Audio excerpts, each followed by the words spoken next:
ಇವರು hard core ಪ್ರೇಮಿಗಳು, ಆದರೆ ಕ್ರಿಮಿನಲ್ಸ್. ವ್ಯವಸ್ಥೆ ವಿರುದ್ಧ ಹೋರಾಡಿದ್ರು, ಆದರೆ ಆ ಹೋರಾಟ ಸಮಾಜಕ್ಕಿಂತಲೂ ಹೆಚ್ಚಾಗಿ ಸ್ವಂತಕ್ಕಾಗಿ ಆಗಿದೆ. ಇವರನ್ನ ಏನಂತ ಕರೆಯೋಣ? May be romantic criminals. ಅವರ ಹೆಸರು ಬೊನ್ನಿ ಮತ್ತು ಕ್ಲೈಡ್.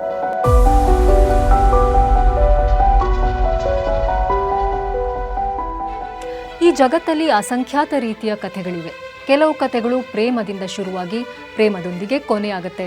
ಇನ್ನು ಕೆಲವು ಕಥೆಗಳು ಹಣ, ಅಧಿಕಾರದ ಆಸೆಯಿಂದ ಶುರುವಾಗಿ ರಕ್ತಪಾತದಲ್ಲಿ ಕೊನೆಗೊಳ್ಳುತ್ತೆ. ಆದರೆ ಬೊನ್ನಿ ಮತ್ತು ಕ್ಲೈಡ್ ಕಥೆ ಒಂದು ವಿಚಿತ್ರ ಪ್ರೇಮ ಕಥೆ. ಪ್ಯಾಷನೇಟ್ ಪ್ರೇಮ, ಅಡ್ವೆಂಚರ್, ಹೋರಾಟ, ಕ್ರಾಂತಿ, ಕ್ರೈಮ್, ಎಸ್ಕೇಪ್ ಎಲ್ಲದರ ಮಿಶ್ರಣ.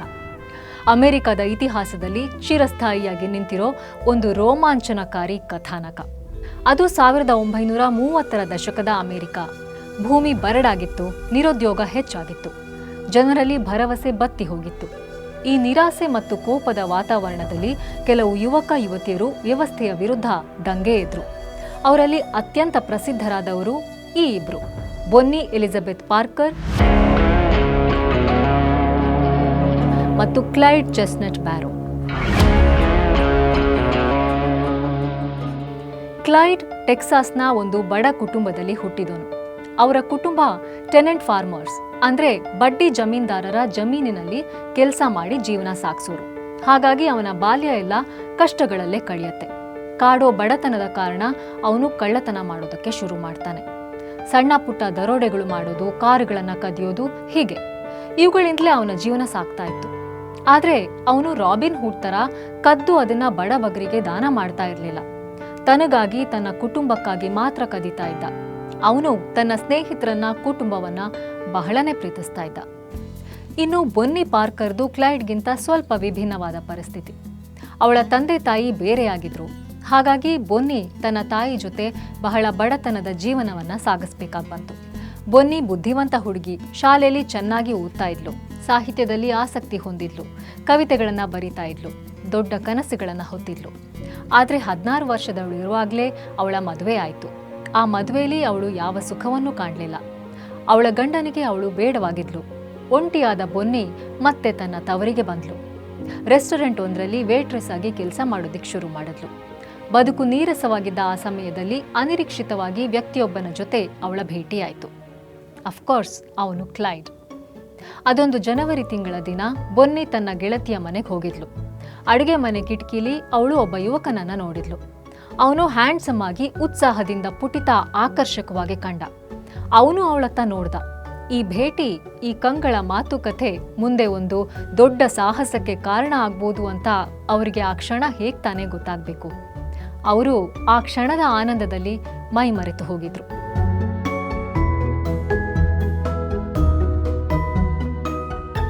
ಆಕ್ಚುಲಿ ಆಗ ಕ್ಲೈಡ್ ಜೈಲ್ ಶಿಕ್ಷೆ ಅನುಭವಿಸ್ತಾ ಇದ್ದ. ಆದರೆ ಆಗಾಗ ಜೈಲಿಂದ ತಪ್ಪಿಸ್ಕೊಂಡು ಊರೆಲ್ಲ ಅಲೀತಾ ಇದ್ದ. ಆ ದಿವಸನೂ ಹಾಗೆ ಅವನು ಜೈಲಿಂದ ಓಡಿ ಬಂದಿದ್ದ. ಆಮೇಲೆ ಬೊನ್ನಿಗೆ ಅವನ ಬಗ್ಗೆ ಗೊತ್ತಾಯ್ತು. ಜೈಲಿಂದ ತಪ್ಪಿಸ್ಕೊಂಡು ಬಂದಿದ್ದಾನೆ ಅಂತಾನೂ ಗೊತ್ತಾಯ್ತು. ಆದರೆ ಅವಳಿಗದೇನೋ ದೊಡ್ಡ ಸಮಸ್ಯೆ ಅನ್ನೋ ಹಾಗೆ ಕಾಣಲಿಲ್ಲ.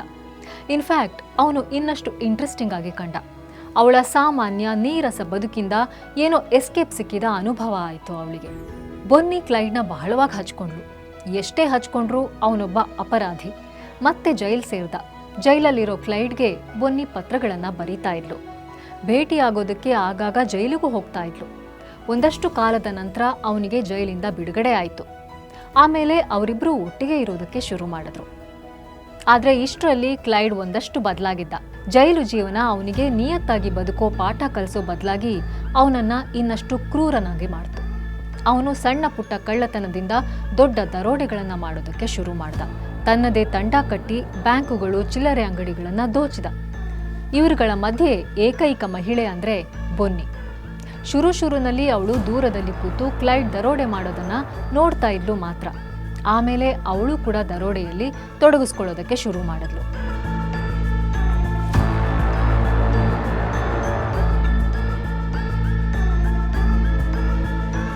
Get your hands up! ಅಯ್ಯೋ, ಯಾಕೆ ಬೇಕಿತ್ತು ಅವಳಿಗಿದೆಲ್ಲ ಅಂತ ಅನ್ಸತ್ತೆ ಅಲ್ವಾ? ನ್ಯಾಯವಾಗಿ ಬದುಕ್ಬೋದಲ್ವಾ? ಬುದ್ಧಿ ಇದೆ, ವಯಸ್ಸಿದೆ, ಸರಿಯಾದ ದಾರಿಲಿ ದುಡಿಬಹುದಲ್ವಾ? ಆದರೆ ಅವರು ಈ ದೋಚೋ ದಾರಿಯನ್ನೇ ಆರಿಸ್ಕೊಂಡ್ರು. ಯಾಕೆ ಅಂದರೆ ಆ ಕಾಲದ ಅಮೆರಿಕದಲ್ಲಿ ಮಹಿಳೆಯರಿಗೆ ಅವಕಾಶಗಳು ಬಹಳ ಕಡಿಮೆ ಇದ್ವು. ಬೊನ್ನಿಗೆ ತನ್ನ ಜೀವನದಲ್ಲಿ ಮಹತ್ವವಾದ್ದೇನೋ ಇದೆ ಅಂತ ಅನ್ನಿಸ್ತಾ ಇರಲಿಲ್ಲ. ಮುಂದೆ ಆಗತ್ತೆ ಅನ್ನೋ ಭರವಸೆ ಕೂಡ ಇರಲಿಲ್ಲ. ಆದರೆ ಕ್ಲೈಡ್ ಜೊತೆ ಇರುವಾಗ ತನ್ನ ಹತ್ರ ಏನಿಲ್ವೋ ಅದೆಲ್ಲ ಸಿಗ್ತಾ ಇದೆ ಅಂತ ಅನ್ನಿಸ್ತಾ ಇತ್ತು. ಸ್ವಾತಂತ್ರ್ಯದ ಅನುಭವ ಆಗ್ತಾ ಇತ್ತು. ಹಿಂದೆಂದೂ ಕಂಡಿರದ ಥ್ರಿಲ್ ಸಿಗ್ತಾ ಇತ್ತು. ಅವನ ಜೊತೆ ಇರ್ತಾ ಇರ್ತಾ ಅವಳು ಕೂಡ ಅವನ್ ಹಾಗೆ ಆದ್ಲು. ಇಲ್ಲಿರೋ ಇಂಟ್ರೆಸ್ಟಿಂಗ್ ವಿಷಯ ಅಂದ್ರೆ ಅವರು ದರೋಡೆ ಮಾಡಿ ಹಣ ದೋಚ್ತಾ ಇದ್ದಿದ್ದು ಮಾತ್ರ ಅಲ್ಲ, ಅದ್ರ ಜೊತೆಗೆ ಬೊನ್ನಿ ಕವಿತೆಗಳನ್ನ ಕೂಡ ಬರಿತಾ ಇದ್ಲು. ಬರೆದು ಪತ್ರಿಕೆಗಳಿಗೆ ಕಳಿಸ್ತಾ ಇದ್ಲು. ಅವಳು ಬರೆದ ದಿ ಸ್ಟೋರಿ ಆಫ್ ಸೂಸೈಡ್ ಸಾಲ್ ಎಂಬ ಕವಿತೆ ಬಹಳ ಪ್ರಸಿದ್ಧವಾಯಿತು. ಅವರು ತಮ್ಮನ್ನ ತಾವು ರಾಬಿನ್ ಹುಡ್ ಅಂತ ಪ್ರಚಾರ ಮಾಡ್ಕೊಳ್ಳೋದಕ್ಕೆ ಇಷ್ಟಪಡ್ತಾ ಇದ್ರು. ನಾವು ಪಡೆದ ಹಣನ ಬಡವರಿಗೆ ಹಂಚ್ತೀವಿ ಅಂತಲೂ ಹೇಳ್ತಾ ಇದ್ರು. ಆದರೆ ಅವರು ಬಡವರಿಗೆ ಹಣನ ಹಂಚಿದ್ರು ಅನ್ನೋದಕ್ಕೆ ಯಾವುದೇ ಪುರಾವೆ ಇಲ್ಲ. ಅವರು ತಮಗಾಗಿ, ತಮ್ಮ ತಂಡಕ್ಕಾಗಿ ಮಾತ್ರ ಕದೀತಾ ಇದ್ರು. ಇದರ ಅರ್ಥ ಅವರ ಜೀವನ ಯಾವಾಗಲೂ ಎಕ್ಸೈಟ್ಮೆಂಟ್ನಿಂದ ಕೂಡಿತ್ತು ಅಂತ ಅಲ್ಲ. ಭಯ, ಆತಂಕ ನಿರಂತರವಾಗಿ ಅವ್ರನ್ನ ಕಾಡ್ತಾ ಇತ್ತು. ಪಲಾಯನ ಅನ್ನೋದು ಜೀವನ ಶೈಲಿ ಅನ್ನೋ ಹಾಗಾಗಿತ್ತು. ಅವರನ್ನ ಬಂಧಿಸೋಕ್ಕೆ FBI ತಂಡ ಅವ್ರ ಹಿಂದೆ ಬಿದ್ದಿತ್ತು. ಜಿ ಎಡ್ಗರ್ ಹೂವರ್ FBI ತಂಡವನ್ನ ಆವಾಗ ಲೀಡ್ ಮಾಡ್ತಾ ಇದ್ರು. ಬೊನ್ನಿ ಮತ್ತು ಕ್ಲೈಡ್ ಅನ್ನ ಜಗತ್ತಿನ ಅತ್ಯಂತ ಅಪಾಯಕಾರಿ ಅಪರಾಧಿಗಳು ಅಂತ ಘೋಷಿಸಿದ್ರು. ಅವ್ರು ಎಲ್ಲೇ ಹೋದ್ರೂ ಪೊಲೀಸರ ತಂಡ ಬೆನ್ನಟ್ತಾ ಇತ್ತು.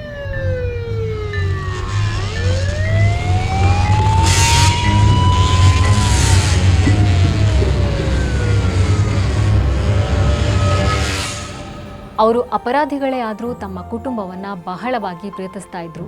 ಕುಟುಂಬದವರನ್ನ ಭೇಟಿ ಮಾಡೋದಕ್ಕೆ ಕದ್ದು ಮುಚ್ಚಿ ಹೋಗ್ತಾ ಇದ್ರು. ಒಂದ್ಸಲ ಬೊನ್ನಿಯ ತಾಯಿ ಅವಳನ್ನ ಕೇಳಿದ್ಲಂತೆ, ಯಾಕಾಗಿ ಈ ಥರದ ಬದುಕು ಬದುಕ್ತಾ ಇದೀಯಾ? ಮಾನವಾಗಿ, ನ್ಯಾಯವಾಗಿ ಬದುಕಬಾರ್ದಾ ಅಂತ.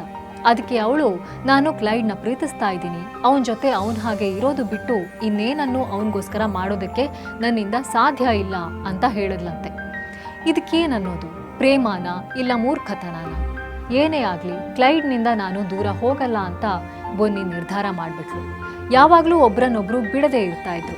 ಬದುಕಿನ ಚಿಕ್ಕ ಚಿಕ್ಕ ವಿಷಯಗಳನ್ನ ಸಿಕ್ಕಾಪಟ್ಟೆ ಎಂಜಾಯ್ ಮಾಡ್ತಾ ಇದ್ರು. ಯಾವುದೇ ಲವರ್ಸ್ ಥರ ಯಾವುದೋ ಊರಾಚೆಗಿನ ರಸ್ತೆ ಬದಿಯ ಕಾಫಿ ಶಾಪ್ನಲ್ಲಿ ಜೊತೆಯಲ್ಲಿ ಕಾಫಿ ಕುಡಿತಾ ಇದ್ರು. ತಮ್ಮ ಕಾರಲ್ಲಿ ರೇಡಿಯೋದಲ್ಲಿ ಹಾಡು ಕೇಳ್ತಾ ಗೊತ್ತು ಗುರಿ ಇಲ್ಲದೆ ಲಾಂಗ್ ಡ್ರೈವ್ ಹೋಗ್ತಾ ಇದ್ರು. ಜೊತೆಯಲ್ಲಿ ಫೋಟೋಸ್ ತಗೊಳ್ತಾ ಇದ್ರು. ಇಂಥದ್ದೇ ಒಂದು ಜರ್ನಿಯ ಸಮಯದಲ್ಲಿ ಪೊಲೀಸರಿಗೆ ಅವ್ರ ಬಗ್ಗೆ ಮಾಹಿತಿ ಸಿಗತ್ತೆ. ಲೂಸಿಯಾನಾದ ರಸ್ತೆಯೊಂದರಲ್ಲಿ ಅವರು ಪ್ರಯಾಣಿಸ್ತಾ ಇದ್ದಾರೆ ಅಂತ ಗೊತ್ತಾಗಿದ್ದೇ ಅವರನ್ನು ಬಂಧಿಸೋದಕ್ಕೆ ತಂತ್ರ ರೂಪಿಸ್ತಾರೆ. ಅವರ ಕಾರಿಗೆ ಅಡ್ಡ ಹಾಕಲಾಗತ್ತೆ, ಅವ್ರ ಮೇಲೆ ಫೈರ್ ಮಾಡಲಾಗತ್ತೆ.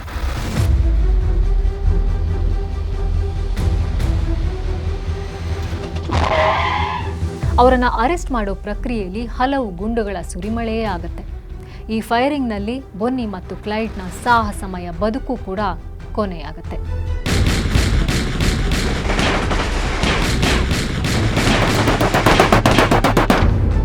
ಆಗ ಬೊನ್ನಿಯ ವಯಸ್ಸು 23, ಕ್ಲೈಡ್ನದ್ದು 25.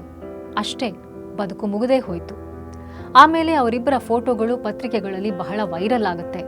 ಒಂದು ಫೋಟೋದಲ್ಲಿ ಬೊನ್ನಿ ಒಂದು ಕೈಲಿ ಪಿಸ್ತೂಲ್ ಹಿಡ್ಕೊಂಡಿದ್ದಾಳೆ, ಮತ್ತೊಂದು ಕೈಲಿ ಸಿಗರೇಟ್ ಸೇರ್ತಾ ಇದ್ದಾಳೆ. ಇನ್ನೊಂದು ಫೋಟೋದಲ್ಲಿ ಕ್ಲೈಡ್ನ ಕೈ ಹಿಡ್ಕೊಂಡು ಮನಸೋ ಇಚ್ಛೆಯಾಗಿ ನಗ್ತಾ ಇದ್ದಾಳೆ. ಕ್ರಿಮಿನಲ್ಸ್ ಸತ್ರು ಅನ್ನೋ ಸಮಾಧಾನವೇ ಈ ಕಥೆಯ ಅಂತ್ಯನಾ? ಅಥವಾ ಪ್ರೇಮಿಗಳಿಬ್ರು ಇಷ್ಟು ಎಳೆ ವಯಸ್ಸಲ್ಲೇ ಸತ್ತೋದ್ರಲ್ಲ ಅನ್ನೋ ನೋವು ಈ ಕಥೆ ಅಂತ್ಯನ? ಮೇ ಬಿ ಎರಡು. ಯಾಕೆ ಅಂದ್ರೆ ಅವ್ರು ಸತ್ ಮೇಲೆ ಸ್ವಲ್ಪ ವಿಚಿತ್ರ ಅನ್ಸೋ ಥರ ಸಾವಿರಾರು ಜನ ಮುಗಿಬಿದ್ರು. ಕಾರಣ ಅವರೆಲ್ಲರಿಗೂ ವ್ಯವಸ್ಥೆಯ ಮೇಲೆ ಆಕ್ರೋಶ ಇತ್ತು. ಬೊನ್ನಿ ಮತ್ತು ಕ್ಲೈಡ್ ಅವರ ಆಕ್ರೋಶದ ಪ್ರತಿನಿಧಿಗಳ ಹಾಗೆ ಅವರಿಗೆ ಕಾಣ್ತಾ ಇದ್ರು. ಸಿಸ್ಟಮ್ ವಿರುದ್ಧ ಧೈರ್ಯವಾಗಿ ಎದ್ದು ನಿಂತಿದ್ರಿಂದ ಅವರು ತಮ್ಮ ನಾಯಕರು ಅಂತ ಜನಕ್ಕೆ ಅನ್ನಿಸ್ಬಿಡ್ತು. ಆದರೆ ಇವತ್ತಿನ ಕಣ್ಣಲ್ಲಿ ನೋಡಿದಾಗ ಅವರಿಬ್ರು ದಾರಿ ತಪ್ಪಿದ ಮಕ್ಕಳು ಅಂತ ಅನ್ಸಲ್ವಾ? ಸಮಾಜದಲ್ಲಿರೋ ಅನ್ಯಾಯದ ವಿರುದ್ಧ ಹೋರಾಡೋದಕ್ಕೆ ಅನ್ಯಾಯದ ದಾರಿಯೊಂದೇ ಇರೋದಾ? ಹಿಂಸೆ, ಪಲಾಯನ, ದರೋಡೆ ಅವ್ರು ಮಾಡಿದ್ದು ಸರಿನಾ? ನಿಮ್ಮ ಅಭಿಪ್ರಾಯ ಏನು?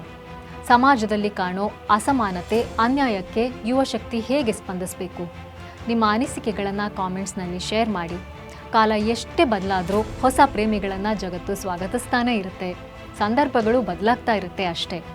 ಯುದ್ಧನೇ ಇರಲಿ, ಕ್ರಾಂತಿಯೇ ಆಗಲಿ, ಬ್ರಹ್ಮಾಂಡದ ಕೊನೆಯೇ ಬರಲಿ, ಪ್ರೇಮದ ಹೂವು ಬಾಡದೇ ಇರಲಿ ಅಂತ ಪ್ರಾರ್ಥಿಸ್ತಾ ಈ ಸಂಚಿಕೆಯನ್ನು ಮುಗಿಸ್ತೀನಿ.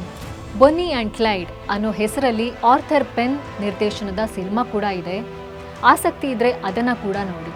ಇನ್ನಷ್ಟು ಅಪರೂಪದ ಕಥೆಗಳನ್ನು ಕೇಳೋದಕ್ಕೆ ಟೇಲ್ಸ್ ವಿತ್ ರಶ್ಮಿ ಯೂಟ್ಯೂಬ್ ಚಾನಲ್ನ ಫಾಲೋ ಮಾಡಿ.